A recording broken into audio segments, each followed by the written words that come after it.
So looking ahead to coming year, our next trilogy is going to be even less snappy. That felt like a fucking Teams meeting. So Also guys, let's look ahead. All right. Fuck you guys. Are we all here? Should we just wait for Kevin? Yeah. Hi, Kevin. Should we start without? It's fine. Oh, Kevin, you're here. Happy New Year and welcome to AD 2026 in the year of our Lord. Oh, we are the Three Takes of Stupidity. Welcome to the show. I'm joined by Chandler Monk. Hello. James Robbins. Hi, Happy New Year. And I am Alex Clinton. Let's have a catch-up. Or a ketchup. Did you really need to take a drink to redo your voice after that high pitchness? Yes.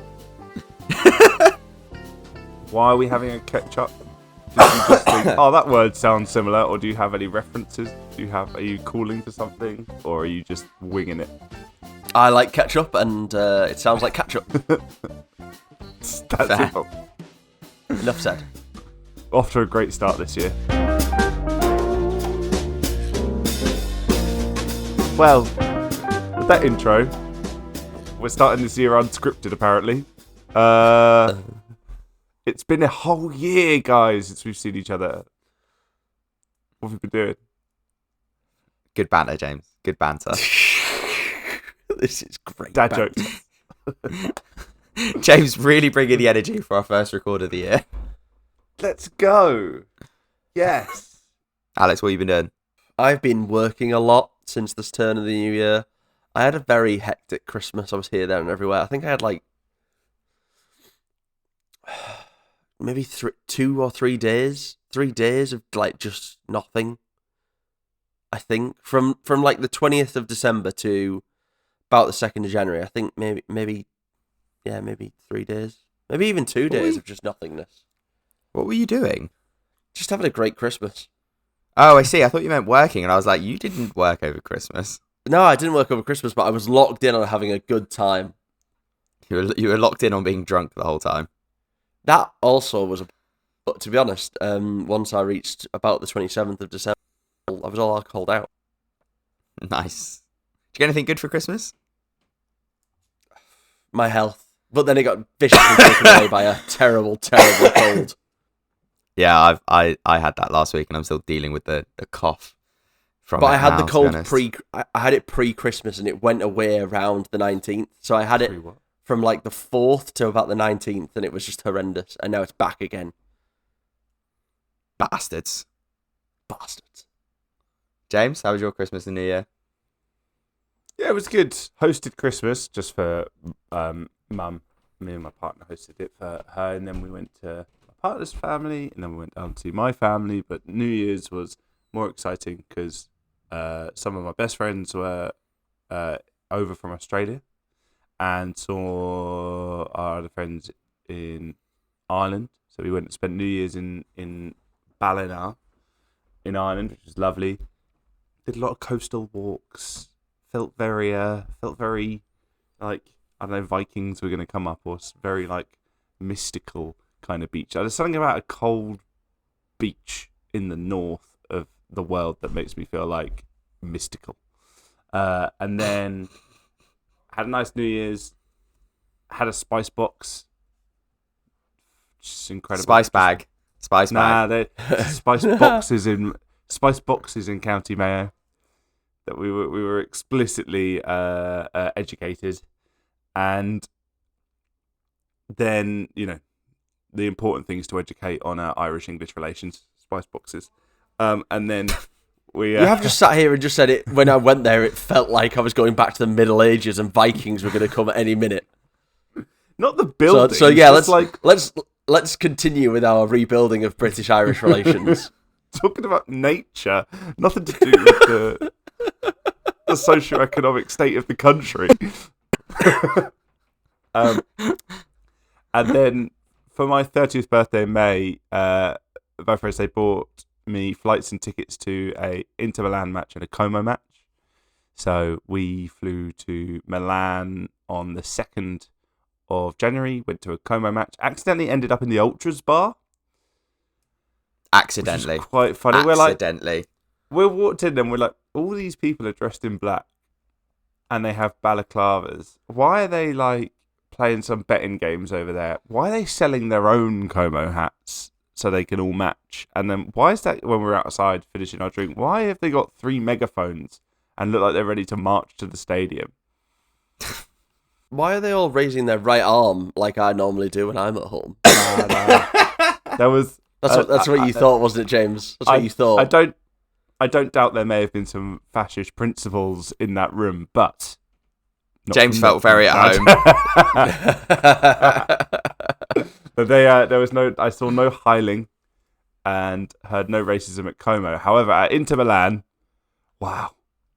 1, the San Siro is amazing. 2, Inter Milan are great. 3, those Inter fans will drop some words that you don't normally hear.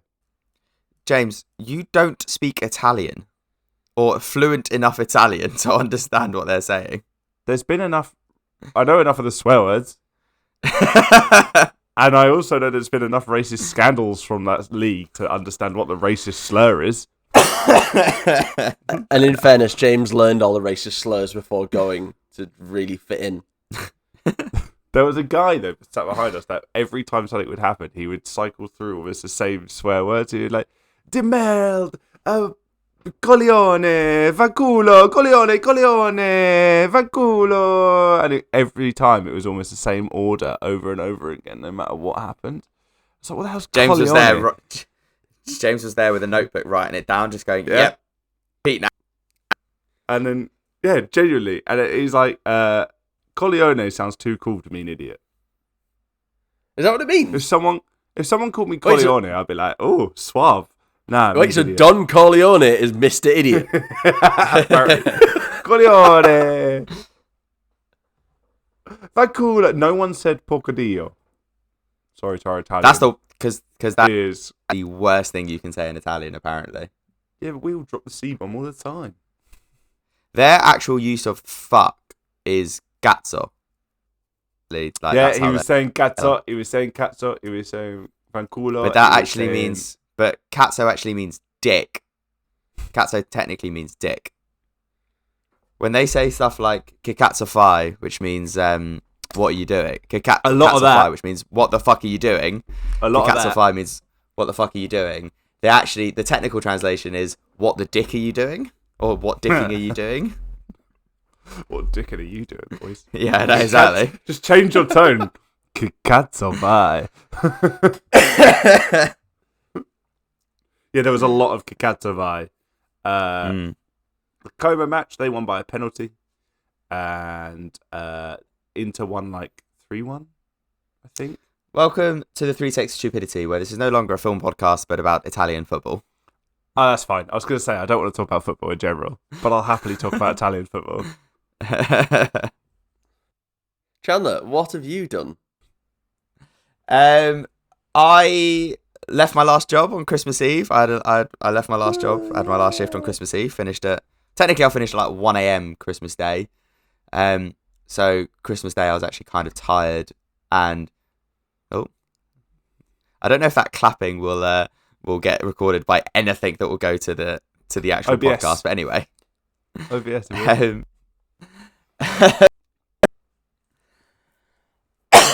So yeah, Christmas Day is very hectic for me and my family. Like, there's so many of us, so we all go around to my brother's, and there's like loads of kids. And what do you celebrate on Christmas Day? We celebrate Christmaka.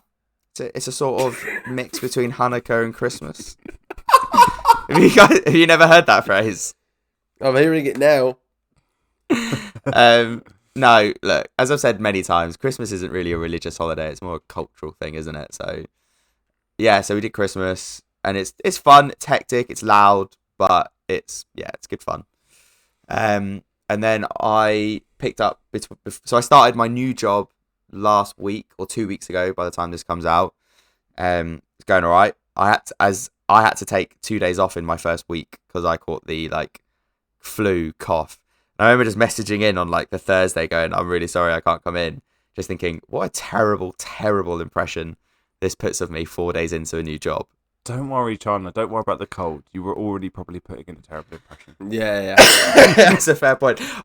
When I came back on the Monday afterwards, I was speaking to like the like team of managers, and they were like, "Yeah, we've all had it." And we were like going through what days the people started to feel ill, and I just went, "I think I gave it to you all," because like I started to feel ill on the Tuesday, started to feel ill on the Wednesday and Thursdays. So I was like, "Sorry." Well, no, it gives more like proof to the fact of how ill I was that I couldn't come in. Then did all them take days off? Yeah, they did. So they took days off like the 1 or 2 days after me. I feel like you set a precedent there. For what? Just being ill? To people who have been at this company for like 10, 20 years. For down tools in. They've been waiting for this moment to be like, yeah, actually, we don't have to work so hard. This guy's coming in straight away and he's like barely doing shit.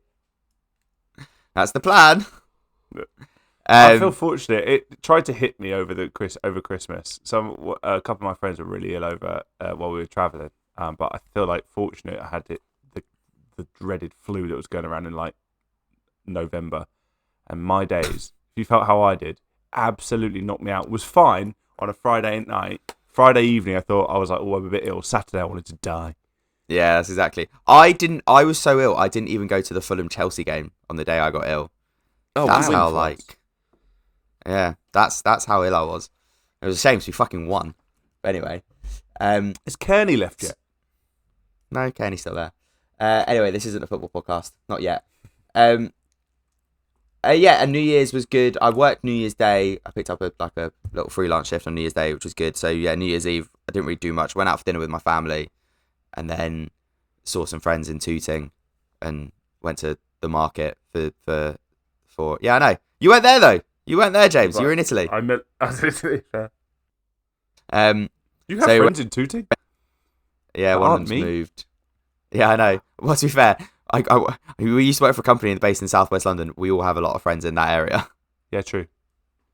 Yeah, we went to the market for like fireworks. It was actually quite a good vibe.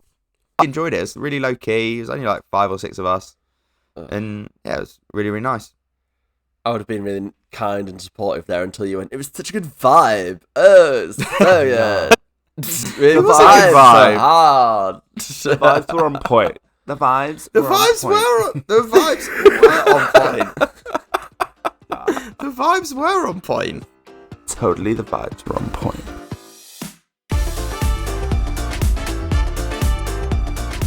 Have you guys watched anything interesting over Christmas New Year period or the time we've been off? We've been off for a while, to be fair. We've been off for like 3-4 weeks. I need to remember. Alex, I have watched 2 very important things. I think it's the first. I'll say the first one because I think I can sort of gloss over that one. I watched Fallout. Been really enjoying the new Fallout series. It's very good. A lot more in it. A lot more game Easter eggs in there. And it's very good, very enjoyable. I'm up to about episode 5 now, I think, and episode 6 comes out next week, so I'm very much looking forward to it. Man at the back in the weird jumper. Weird jumper, wow. James has a question. Fallout is so good. Do you agree? One thing I like about the references to the games is they're not on the nose, and it's just very built into the show. Whereas I think they've done it absolutely perfectly. Like the one bit that stuck with me was just like the slow-mo headshot. And it just feels so natural, but obviously in the game that happens when you're like, oh yeah, you've done great. And I like how people are describing the 3 characters, especially this series, it feels this way, that you follow, being the Ghoul, Maximus and Lucy, and how they're all different forms of playthrough. Especially when she decides to like sneak into the back door of a shop to try and steal because she's accidentally got addicted to drugs, which you can do in the game. And then she accidentally kills someone because you've walked into a little side quest. And you're like, okay, it's just so the game. And whoever the writers are and the researchers are, even if the story of the show, I really like it. I think it's doing really well. Even if it started to fall off, just the way they reference the game is absolutely fantastic. I think he's doing really well. I've really enjoyed the series. The really annoying thing is though, next week or this week when this comes out, it's the last episode, and I know I'm gonna have to wait another year. Well, 8. The 6th, isn't there? There was 8 last season. Okay, maybe I'm just causing shit. But You giving people fake information on our professional film and television podcast. But either way, I'm going to have to wait because they're not going to wrap up this storyline, which is a very, very good storyline. But I have taken some issue with how it's... So in the game It's going to have that we're at in this series, which is Fallout New Vegas, there's a lot of choices that your character can make in the game. And I think this current series takes place after the game is meant to have happened. So it's sort of locking in some lore from the game. They're being very what's the right word? Discreet about what they give away. So it's not like, oh well, we have to do this because this guy was here 10 years ago and then he did that. So that's why this is happening. There's not really any of that yet. I haven't played New Vegas, so I do appreciate it. And there are rumours that a Fallout 3 and Fallout New Vegas remaster will be out by the end of the month, like Bethesda did for Oblivion, which I'm very hopeful for because I feel like it'd be a great time to play New Vegas. Because although it's considered one of the best games in the series, apparently it's a buggy mess. Because they made it in 18 months. It's not that bad. It's not. I don't even think buggy mess is way, way off mark. But it's just like weird. Most of the time, it's weird graphical glitches rather than anything game breaking. Yeah. There are a couple of moments where things get stuck in the floor or you get stuck on a rock. There are things like that, but that was brought out in an age where there wasn't any updates to be brought out. You know, like how when you go and play a game on any console and there's 9,005,000 gigabytes of updates. Enough updates. Like, I want to play my game. Yeah. I want to play my game, and then you log onto it and it goes, this update will take 2 hours. You're like, what the fuck? Yeah. You're downloading enough information to send something to the sun. I just absolutely love how everyone's pointed out how the 3 main characters are different playthroughs you could play, like the way you could play the game, and how as Lucy it's just rolling talk speech every time. Like she has to talk to everyone, every enemy to try and see if that succeeds, but she always fails because guess what? It normally fails when you play the game. The ghoul is like the lone guy, like the most of the time way people play, the lone guy with the dog who just wanders through, destroys everything and gets everything done. And then you've got the guy that would join the cult, because I looked at the pretty armor in previous games and went, I'm going to join the creepy Brotherhood cult of Steel. That's James in real life. I'm going to join a cult. Let's look at the armor. Yeah, they could definitely rope me in with some cool shit. I don't know. By the time I know it, I'm like, shit, I'm in a cult. At school, he was voted most likely to join a cult. But the second thing I want to speak about, after we gently glossed over Fallout, was the Traitors. We've only been talking for 20 minutes. We need to deep dive into some of the things we watched. Nah. This is a light catch-up episode. We are deep diving into the Traitors now. Oh my god, I love the Traitors so much. I don't watch it. James, you are such an idiot. You don't watch I make it? coffee. I was there with you last year. Crazy. But since we watched the celebrity one, me and Charlotte are just all in. We love it so much. I just follow this guy on Instagram that's like, oh my god. It's like the most boring person. You go, oh my god, guys, have you seen the Traitors? Yeah, I've seen that guy. Can you believe that person spoke behind that person's back? Like, oh my god, Traitors is my whole personality. Yeah, well, if you're going to be my whole personality. If you're going to be a facetious dickhead, then yes, you're not going to enjoy Traitors. But if you're going to be a normal human being, yes, it's a phenomenal show. But it's just got so many windows into the human psyche. It's unbelievable. It is so you good. Sound like a girl who's a psychology girly. I probably am. I love it so much. I don't know what it is. I love I love all the bitching. I love it when they're so wrong. Like they're like they're a traitor, and as the audience, you know they're wrong. It's so good. However, I also think it would be a good experiment to have like a shorter series of the traitors where you don't know who the traitors are as well. So you have to play along with the contestants essentially. Well, they sort of tried that this year with the secret traitor. Yeah. I think that was a bit of a toe dip into the water to see if people would like it, and I think people have enjoyed it because I think most people got it wrong. I said it was one of two people, and I was right. I said it would. I'm not. Who cares? Spoilers. You weren't right. You said it's one of two people, so you've put both in the electric chair and went, "Oh, at least I got it." Yeah, but here's the thing. When you're dealing with that, like, bear in mind, right? There are 22 people start the traitors. If you narrow it down to 2 people, that's still pretty good going. Like, mathematically speaking. That's why I hate on the traitors when they 4 or 5 round tables in, they haven't caught a traitor yet. And they're like, why haven't we caught a traitor? We're so shit at this game. No, just mathematically speaking, your odds are so against you of getting a traitor in the first few. But I do also think that in the traitors, in that sphere that they're in, it's a great insight into, you know, the Salem witch trials, which is tough to say with a blocked nose. When someone calls someone a traitor, i.e. a witch, there's nothing the other person can do to dissuade this. And if there's 2 people against you and they're like, you're a traitor, there's nothing you can do to, like, because they will just come up with crackpot theories. They'll be like, we all had coffee at breakfast and you had tea. Why did you have tea? And they're like, well, because I wanted tea, not coffee. And they're like, that means you're a traitor. And you have to go through serious trauma in the round table to get out of being called a traitor. That's the thing. It's like the show highlights like 2 like genuine points. It's confirmation bias. Like as soon as you have a seed of they're a traitor, everything they do becomes traitorous behavior. And it's of if you have a seed in your head of that same person is a faithful, everything they do is faithful behavior, right? Yeah. So it's genuinely a point on confirmation bias, but it's also a point on, like you say, as soon as someone says you're a traitor, you can't disprove a negative. Like it's actually impossible to disprove a negative.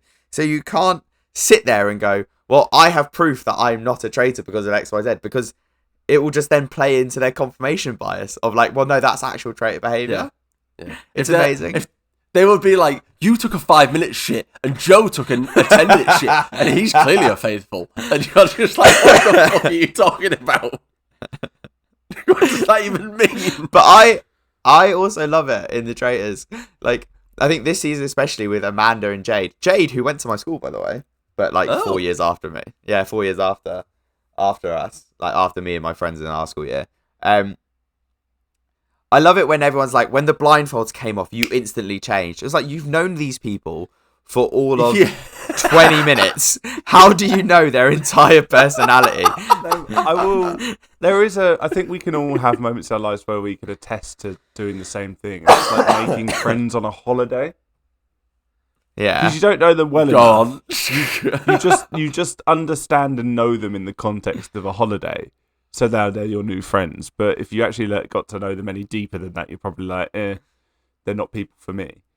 So it's just the same kind of concept. Yeah, but they've known each other. Yeah, but they're also not betraying you on holiday. They're not going to murder you. And you're going to be like, fuck, I knew it. Chance to be a fine thing. A fine thing indeed. No more all-inclusive breakfast for you, because I'm going to kill you. I got smothered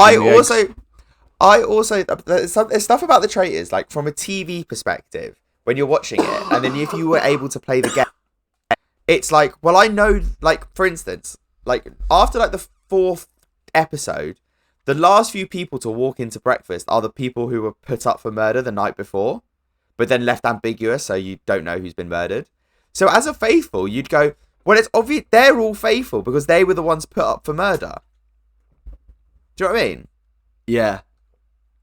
So it's like, why don't people think of shit like that? Because obviously you've watched the show before to some extent. But I think that's a new thing for this year, isn't it? No. Go back and rewatch it. People being put up for murder. No, but last few series, I don't think they were being put up for murder. No, not the secret traitor thing. In little groups of no, four. Yeah, not the secret traitor thing. But at the end of every episode, when they put people up for murder, they'll go, it's one of X, Y, or Z. And then normally, the last two people to walk into breakfast the next morning are the two people who didn't get murdered from X, Y, and Z. Yeah. So you'd instantly go, as a faithful, they're faithfuls, obviously. No. No. I don't. No. I'm just going to crush it with a no. No. Wrong. Ha! Wrong.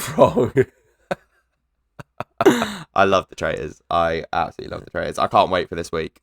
We should just become a Traitors podcast. We should review every single series. Like, go start watching the Irish version, the American version, the New Zealand version, the Australian version. The American version is so fucking annoying. If you haven't watched it's that, weird. It's so weird because go watch 2 episodes of it and just come back to me and you'll be like, fuck their and I hope it's die.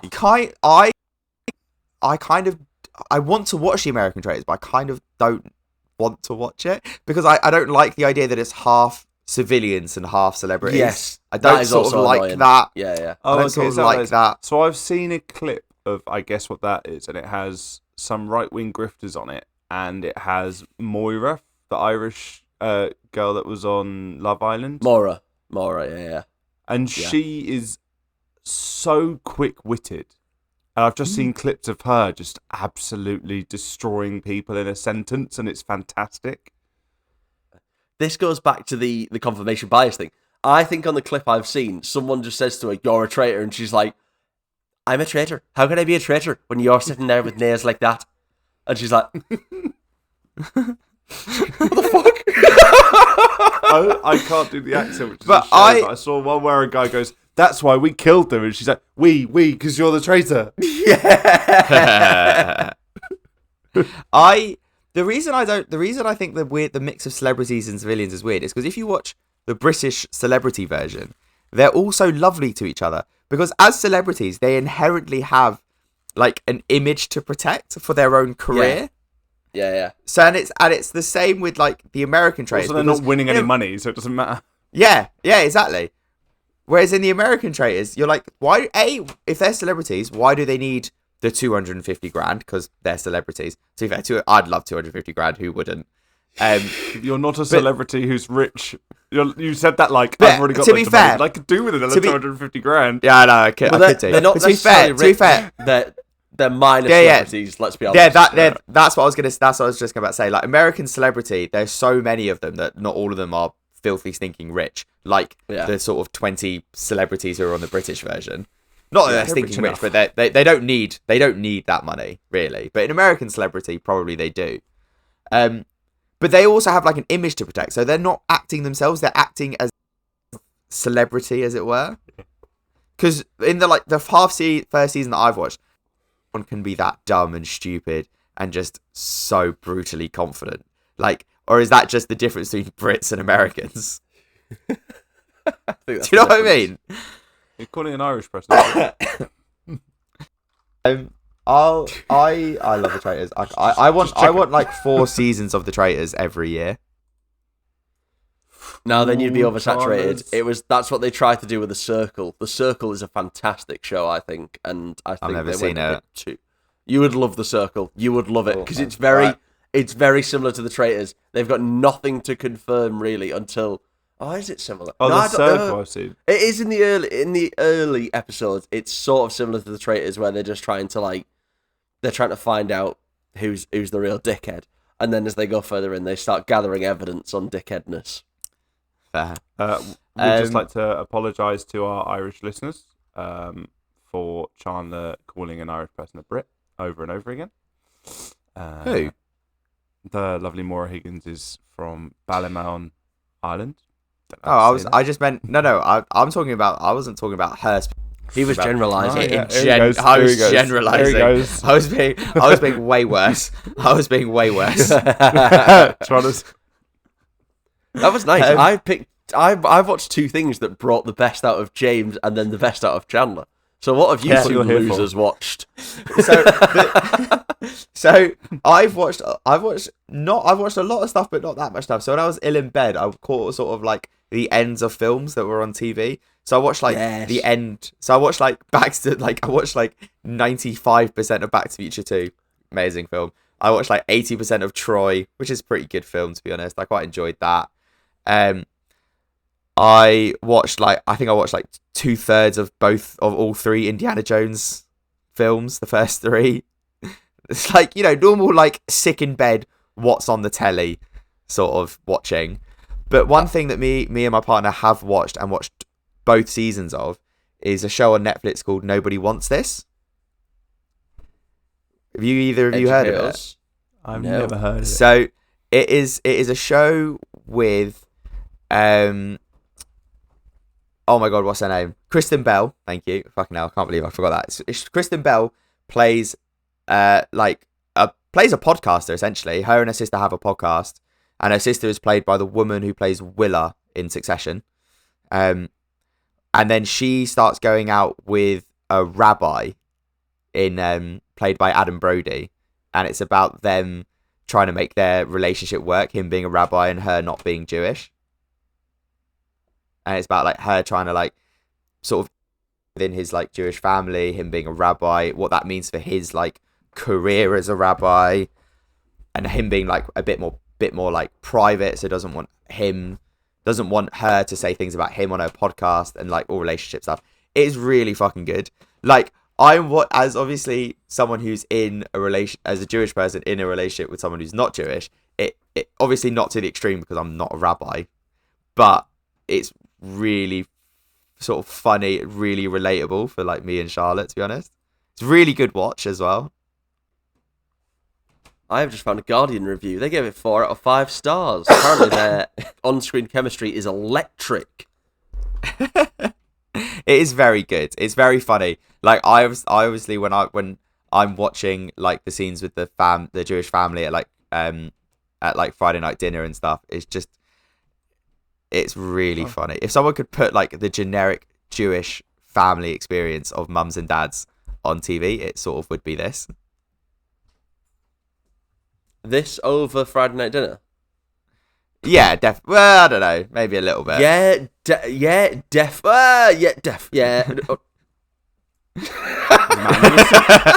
Shalom. My dad just walking by. Shalom. Shalom. That is great timing.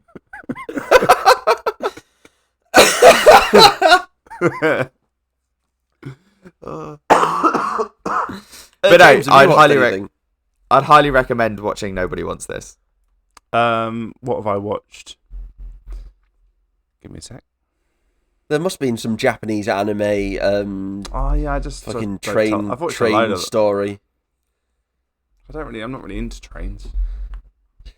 Tism. I'm not Alex Clinton. Choo choo, motherfucker. Only train I'm watching is Thomas the Frank Engine going fucking down. I watched the end of Stranger Things. We haven't talked about the closing of Stranger Things, have we?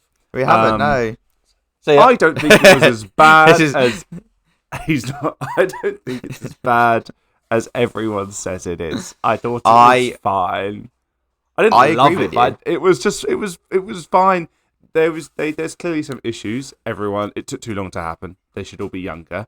What's it called? I do think it's a shame, and I was worried about it with the first half of season 5, but it wasn't as big as an issue, to be honest, the second half of it. But I had worried that they put all of their eggs in the basket of an actor in season 1 in Will, and unfortunately he is not the greatest actor. I think he's probably the worst actor in the show. I used to think it was Finn Wolfhard, but he actually I thought was quite good in the second half of season 5. I think the other cast have just grown up to be better actors than he has. He feels very Riverdale to me rather than anything critical ever, whereas I feel like all the others could go into a quality film or something. I genuinely love how Alex has just gotten up and walking away. Yeah, but it was good. He was fine. I think the ending was. I liked the ending as well. I like that it wasn't the super happy ending. I like that it's this is spoilers, huge spoilers. I like that it's open ended. I like you're left to believe that it's kind of a positive ending, but the way they frame it, again, major spoilers around that game of D&D, and it's with Finn. What's his name in the show? Mike. Mike kind of theorizing and writing a story based upon some minor evidence he has. They don't know it's true, but it's nice. And the way they all move on. And I really enjoyed the older cast. I think, obviously, ourselves of that age relate to the older cast, like Natalie Dyer's character, Joe Keery, and the rest. I think it's way easier for us to relate to them, given our ages. And I really liked their moment on the rooftop at the end. I thought that was really cute. They definitely won't liked do it as that well. once a month, though. They definitely No, won't. definitely Never not. happens. I tend to agree with most of what you said. I disagree that Will, the actor who plays Will, is not necessarily the best actor. I think he pulls off what he needs to do pretty damn well, to be honest. Everything's extremely cringe with him, and I don't just mean him trying to use the powers. Like, all his delivery is so Riverdale. You're just a homophobe. I Alex laughing from the background there. I hope that makes the edit. Alex is laughing. You can barely hear. Gays can be bad actors too, Chandler. I agree. I quite enjoyed the ending. Here's the thing. Sorry. What? Gays can be bad actors too. I agree. I think when you watch a show like Stranger Things, you have to separate, like, when you watch a finale of a big show like, you have to separate sort of what you think about the show and how you felt about it in the moment. So, like, in the moment watching it, I enjoyed it. I enjoyed the viewing experience of watching that finale. Afterwards, yes, I had some questions of what about this, what about that, but I don't think that necessarily really matters to the show. I think the one big mistake they made was releasing it in 3 batches. I think if they just released the whole season in one, didn't have to make people wait for it, I think that would have been better. Because I think in our culture now, unfortunately, making people wait for stuff overhypes people's expectations, and people can spend far too much time on the show and then, like, going, oh, I think this means that, and, like, the 50 different theories that come out, like Conformity Gate, all that type of stuff. Build hype. I think that's how they build hype, and I think there was natural break points. I didn't mind it so much. Also, with it being over Christmas, it kind of felt natural to have a break here and there, just with the holiday period. My main complaint with Stranger Things overall is how much of a departure it became from season 1 and onwards, from that kind of slightly horror, mysterious, and I know obviously that goes away once you reveal certain things. But there was definitely a slight visual change. There was definitely a slight tonal shift. It became a bit more of a caricature of the time period rather than a really good representation of the time period as well. Like, in terms of wardrobe, for example, has been mentioned a lot. And it was definitely a bit darker in the first series and mysterious. Yeah. And I just think that kind of... I would agree with that. And that's not even me saying they should change anything in the story. I just think it's all ambiance and delivery more than anything. One thing I did hate, though, is that, spoilers again, that melting room. It had no visual connection to anything else. It had no story connection to anything else. We'd never seen anything like it before. We never got an explanation of why is that room melting and there's soldiers in it that have been dead for a long time. Yeah. It didn't make any sense. And yes, it led to a nice moment that ultimately was unnecessary because they didn't die. If anything, it just gave them... Jonathan proposed, but then if anything, it gave them an opportunity to break up, which they definitely are by the finale, which has a time jump. He didn't propose. He unproposed. Unproposed. He unproposed. That whole... It's a bit silly. It's a bit silly. Nice scene. doesn't matter. I feel like one of them should have died. None of the main cast really died. So here's my thing. What you're saying, the main cast should die, and here's my big hot take. You're normally very like, I'm happy that everyone survived. No. But here's my big hot take from like the internet going, more main characters should have died. Why? Like, Stranger Things has never been a show where main characters die. Like, if you look at all the people who've actually died, they've been side characters or characters introduced season. They've not been main characters. So it's this thing of, my hot take is, Game of Thrones has kind of ruined big shows like this where people do die. Because Game of Thrones, you expect... No. Game of Thrones, you expect main characters to die. Like, it was the show that sort of kicked off this thing of a main character. Any main character can die at any one point, right? And so people start expecting that in other shows like Stranger Things, which they all can't survive. How dare they all survive? One main character has to die for this to be meaningful. No, it doesn't. This Stranger Things has never been that show. So why do you expect it in the finale? Essentially, it's not about expecting. It's people about did expect people to die. I hoped that they would have the balls to kill one main character throughout a long time, and this has been a thing in long before Game of Thrones. It's been one in anime shows to question it. Oh, main cast just gets away with it through plot armor once again, which Stranger Things absolutely has. But there's nothing wrong with that, because if you watch it, it doesn't. It never makes sense that a main character should die at any point if you go back and rewatch it. Main character could die. Stranger Things became extremely obvious and predictable that they'll introduce someone new, and guess what? They'll be dead by the end of the season, if not the next one, more often than not. Or there's as you said, a little side character, slightly less involved, gets involved, dies because they want to create that emotional drama. Barb, for example, and Billy, who was literally introduced in the season. I was like, well, he's been introduced to die, obviously. To be fair, actually, he's in it for 2 seasons before he dies. But anyway, but yeah, my point still stands. Max's brother, basically in it to die. The fact that none of the main cast died, and I think that moment with Jonathan and Nancy would have been hit way harder if one of them died, personally. There's who else? How harsh would that scene have been? We've broken up. Now one of you will die. I liked Max's story. Max should have. There was no consequences for Max. I thought they're gonna get rid of all her injuries, and she's gonna have not many repercussions, long lasting, of her injuries in season 4 or whatever it was. And that even though I liked her story in season 5, I thought that was a bit of a cop out. There's no jeopardy. That's why people not want a main character to die, but they didn't need to kill more than one, but you have it to create the jeopardy. I never once believed any of the main cast were ever in trouble at all during the entire show. I didn't even believe the buyer's parents would be under threat when they were attacked. They both survived. That was a shock to me. I thought one of them would have died. The Robbins girlfriend, I was like, oh, well, she's in it to die. Didn't. Then that would have been very classic Stranger Things.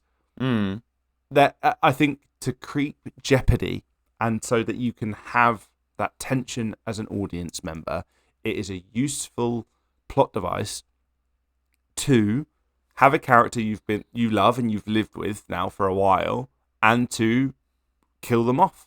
And I'm not asking for Game of Thrones, but it gets to a point of plot armor. There was no jeopardy. I felt no jeopardy. That's fair. At all. The two things I felt that sort of needed rethinking. Oh, well, to be fair, one is I think they definitely needed more Demogorgons in the final battle. I think that would have been a nice touch. They probably just ran in the VFX budget. I'd be surprised if they ran out of money for that show, but fair.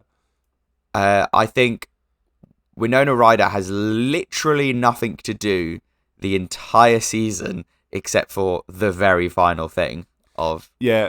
Alex, you ever going to watch it? No. They make her very annoying, because you're right, she has nothing to do and she just moans the whole time, which is fair because she's a scared mother. But no, but I just there's think nothing for her to do. She did nothing the whole season, and then end up actually like killing Vecna, which I think is a nice. I just think it's a bit weird that she does fuck all the rest of the season. Yeah. and I also do like sort of plot threads that are sort of left open, but I'm not too fussed about it. Like, the only plot thread that I am annoyed about is why did he need 12 kids? What was why was that such an important thing? That's never explained, which I think is a bit annoying. I can think of someone else who had 12 followers. Is that how many kids had? I was going to say, is that how many kids Michael Jackson had? Maybe me are actually going to go see the Stranger Things show in a couple months. So I think I heard it's good. Yeah, we'll see. I think I heard it's good. It is we like had a voucher. We had a voucher, so Nice. like, yeah, let's use it on that. Oh, you'll be happy. My partner went and saw Operation Mincemeat. Oh, did she love it? Did she love it? That's the only acceptable response to Operation Mincemeat. Not did she like it, or No. what was her opinion? Did she love it? Exactly. Yeah. Exact James words. has Exact words. Loved it. There we go. Told you. It's the only viable opinion on that show because it is so amazing.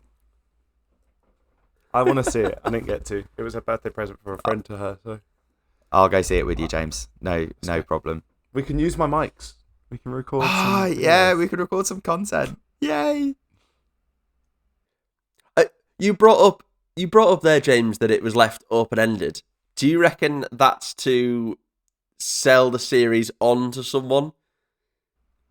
I don't think so. Or do you reckon that is done on purpose by Netflix to then pick it back up in 5 years' time when they've run out of things to do? Because it's not open-ended in the sense of like, oh, the villain's back or anything like that. It is open-ended in the sense of all right. It's left to your own interpretation. We'll do major spoilers. The main cast minus 11. Stop here if you're worried over the spoilers of Stranger Things. Skip ahead. I've already said who kills Vecna. It doesn't matter. We've said spoilers. Basically, just hopefully you skipped all that chat. Maybe Charlie can chuck a spoiler warning in the edit to skip to here to avoid Stranger Things spoilers. 11 partly saves the day and disappears at the end. The kids are playing. It's 18 months on, and I say kids, but they're all graduating high school to go to college. They are playing D&D, and Mike is the story writer, the dungeon master. I don't know what they're called, but the game master person. And he's theorized. He realized something on the final battle day where she disappeared, that she couldn't have used her powers because the military had these things on that block her powers. But he then makes a theory that this other psychic person created an illusion and she escaped and she went somewhere else. And they always talked about running away and going and living somewhere with 3 waterfalls. And then basically he reads out this theoretical story and they show clips of her living that life, living near a waterfall in Norway or something. And then after that, they're like, how do you know that's the truth? It's like, we don't know, but we hope it is and hope we can find her, sort of thing. Like, hope she's living a nice life and can relax basically away from the American military trying to use her to make weapons to take on the Soviet Union. So they show us that. Alex was like, what? They show us. What is this show? Basically, the whole show is led around them wanting to create weapons to fight against the Soviet Union, and just some spooky wooky shit just happens. Okay. But spooky wooky. Yeah. But basically, I need to check that's not a slur.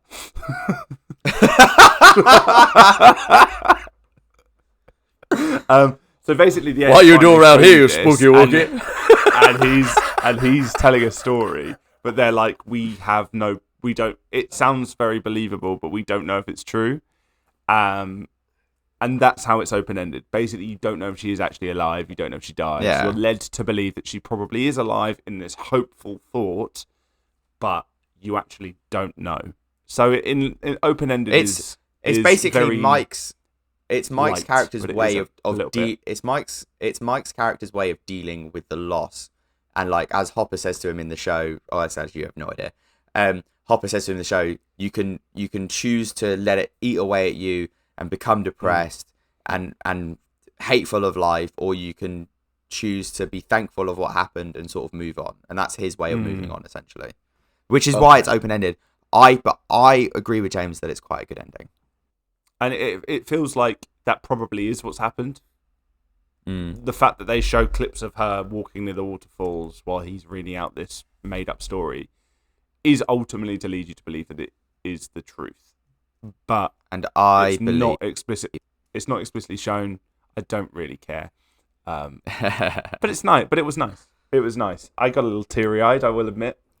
Yeah, exactly. You enjoy it in the moment, which I think people forget to do with TV shows like this.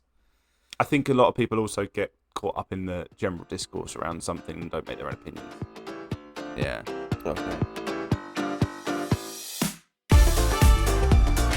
So we spent a lot of time talking about 3 or so things in depth, just like you want, that we have watched recently, and to close out 2025.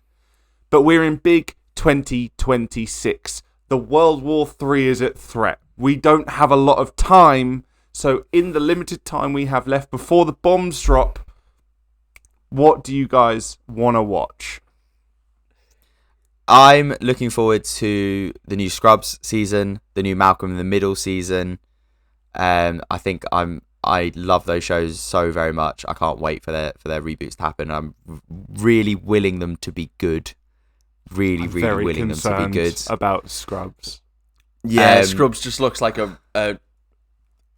looks like it's just been stuck together again, like dismembered corpses together again, and they're just like, "Go, do it again. Do what you used to do." It does feel like a bunch of geriatric guys going to the club to relive the old days. Yeah, it's almost like 3 guys in their 30s trying to do a podcast. I read we're still youth. We're still youthful. They're all like 73. It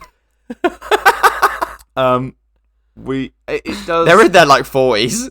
There was something I read recently that was mostly about gaming trailers, and it was how all hip hop trailer often means that the game's going to be crap because they're trying to make it cool and epic, but then the game's not very good. There was one Scrubs trailer for the new season that kind of did that, and I was like, wow, everything in this trailer is really cringe.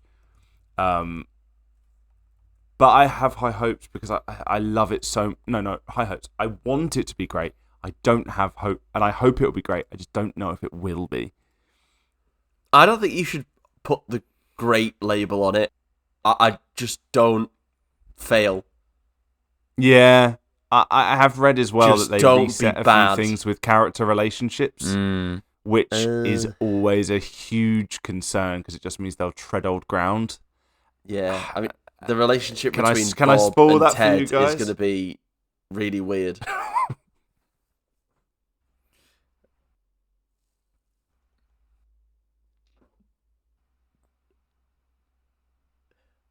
I don't know what just happened. I sort of zoned Why'd out for a you do second. that? Why would you do that? Well, Bob's old. Oh, I think Bob's going to be in the show because he's still alive. I think he is going to be in the show, yeah. Once for if I get sad. That was so sad. Once for if I get really sad. Didn't he die? He did die. Yeah, he's That's old. it. Chandler missed my line. James was talking about how they've reset some relationships in the show, and I said that the relationship between Bob and Ted is going to be really interesting to see. So there are a few more TV shows that I'm looking forward to coming. So there's the new seasons of House of the Dragon comes out at some point this year, I'm pretty sure, which I'm looking forward to. A Night of the Seven Kingdoms, which is another Game of Thrones spin-off, comes out this year. Which I think it comes out like next week, to be honest, as time of recording, which I'm quite looking forward to. I think it follows like the Dunk and Egg stories, I think is like the like thing in the like Game of Thrones lore. I'm not really too sure, but I like Game of Thrones, so I'm looking forward to that. And also the other thing, there's a new season of Line of Duty coming out this year, which again I'm looking forward to. You and the rest of the mums will be very excited for Line of Duty. I like Line of Duty. Oh, and new series of Rivals, the show with David Tennant on Disney Plus. No, I haven't seen that either. No, not a clue. I'm looking forward to. I want a Wonder Man that comes out at the end of the month on Disney. Looks interesting. I hope they don't.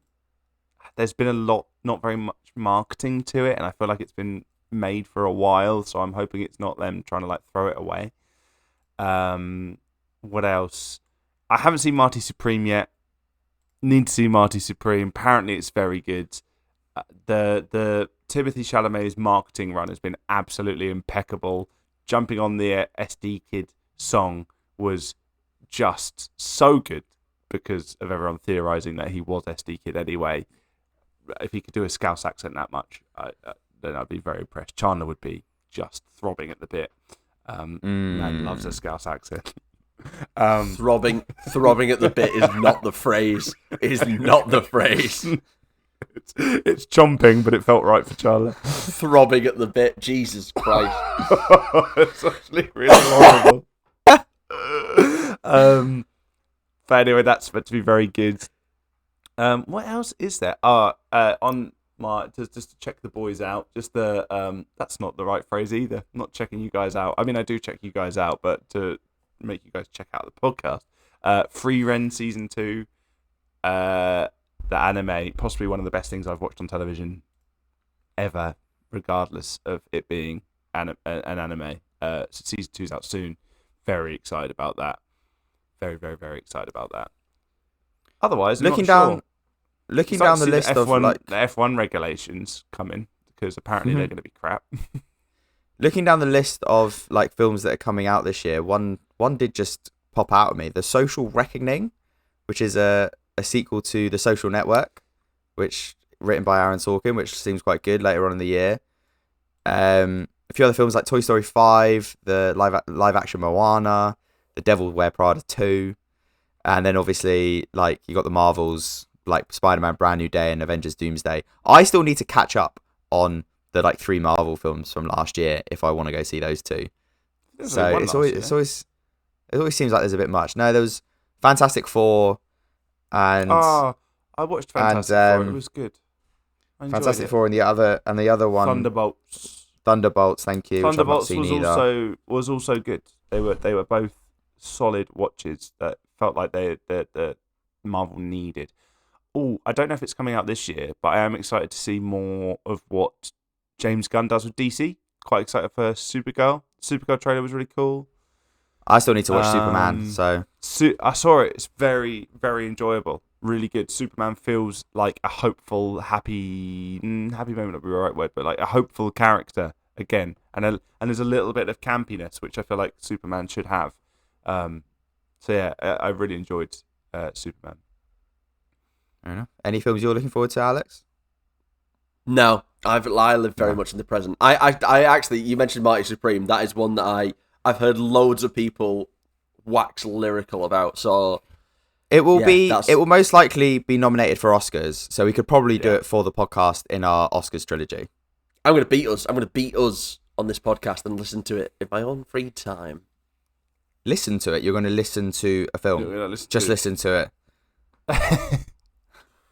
Well, I thought we weren't making fun of disabilities here, guys, and you are blind. Some people. I'm not blind, but some people do just have to listen to a film.